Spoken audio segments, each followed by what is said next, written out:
নমস্কার, মহুয়া বার্তা ইউটিউব চ্যানেলে মহাভারতের ধারাবাহিক পর্বে আপনাদের স্বাগত জানাই।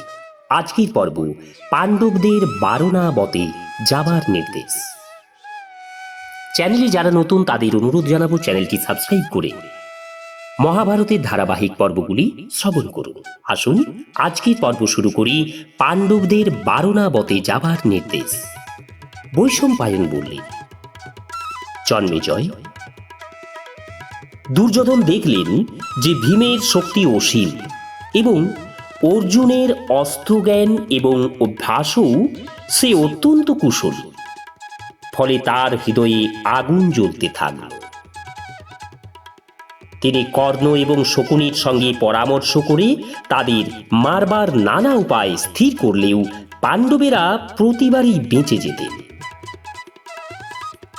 বিদুরের পরামর্শে তারা একথা কাউকে জানাতেন না। নগরবাসী এবং পুরবাসীগণ পাণ্ডবদের গুণে মুগ্ধ হয়ে রাজসভাতে তাদের গুণকীর্তন করতেন। নগরবাসীগণ যেখানে একত্রিত হতেন সেখানেই তারা জোরের সঙ্গে বলতেন, পাণ্ডুর জ্যেষ্ঠ পুত্র যুধিষ্ঠিরেরই রাজা হওয়া উচিত। ধৃতরাষ্ট্র অন্ধ ছিলেন, তাই রাজা হতে পারেননি। এখন তিনি রাজা থাকেন কি করে? শান্তনু পুত্র ভীষ্ম অত্যন্ত সত্যবাদী এবং প্রতিজ্ঞাপরায়ণ। তিনি তো আগেই রাজা হতে অস্বীকার করেছেন, তাই তিনি আর রাজত্ব গ্রহণ করবেন না। আমাদের কর্তব্য হল সত্য আর দয়ার প্রতিমূর্তি পাণ্ডুর জ্যেষ্ঠ পুত্র যুধিষ্ঠিরকেই রাজা বলে মেনে নেওয়া। তিনি রাজা হলে ভীষ্ম বা ধৃতরাষ্ট্র কারোরই কোনো অসুবিধা হবে না। তিনি অত্যন্ত শ্রদ্ধার সঙ্গে সবাইকে দেখাশোনা করবেন। প্রজাদের কথা দুর্যোধনের কাছে পৌঁছলে তিনি ক্রোধে অগ্নিশর্মা হলেন। রাগে গর্জন করতে করতে তিনি ধৃতরাষ্ট্রের কাছে গিয়ে বললেন, পিতা, লোকেরা নানা ভালো মন্দ কথা বলছে। তারা ভীষ্মকে এবং আপনাকে সরিয়ে পাণ্ডবদের রাজা করতে চায়। ভীষ্মের এতে কোনো আপত্তি নেই, কিন্তু আমাদের কাছে তো একটা সমস্যা।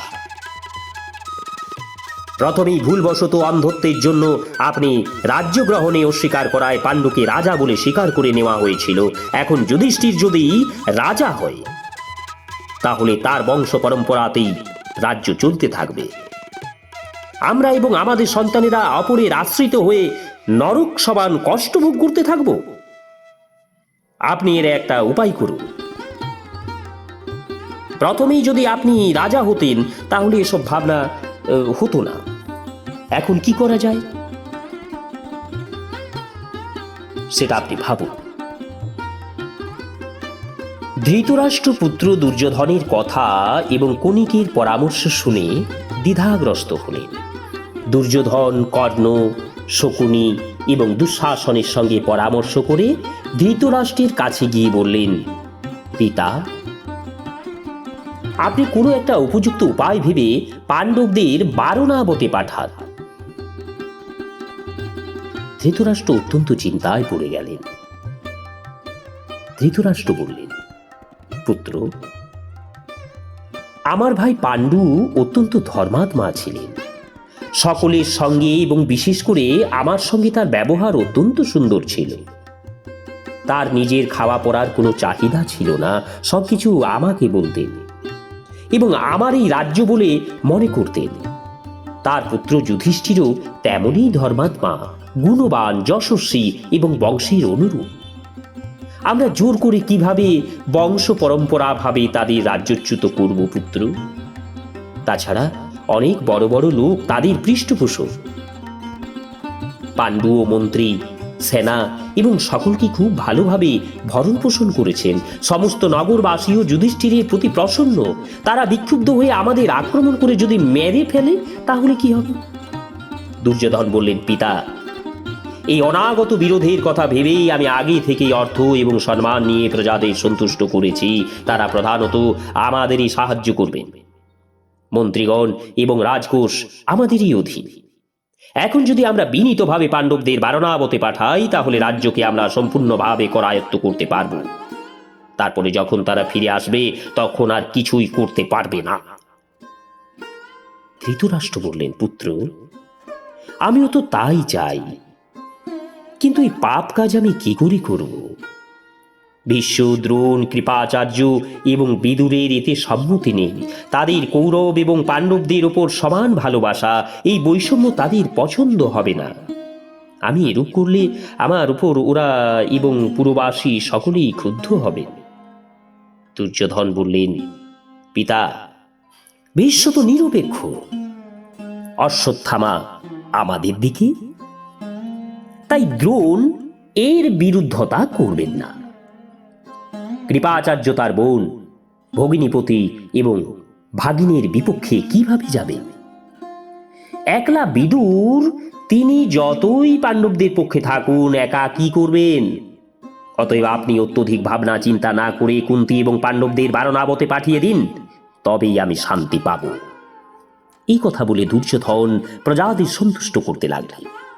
আর ধৃতরাষ্ট্র কয়েকটি এমন ধূর্ত মন্ত্রীদের নিযুক্ত করলেন, যারা বারণাবতে প্রশংসা করে পাণ্ডবদের বারণাবতে যাওয়ার জন্য রাজি করাতে থাকলেন। কিন্তু সেই সুন্দর সম্পন্ন দেশটির প্রশংসা করতে লাগলেন।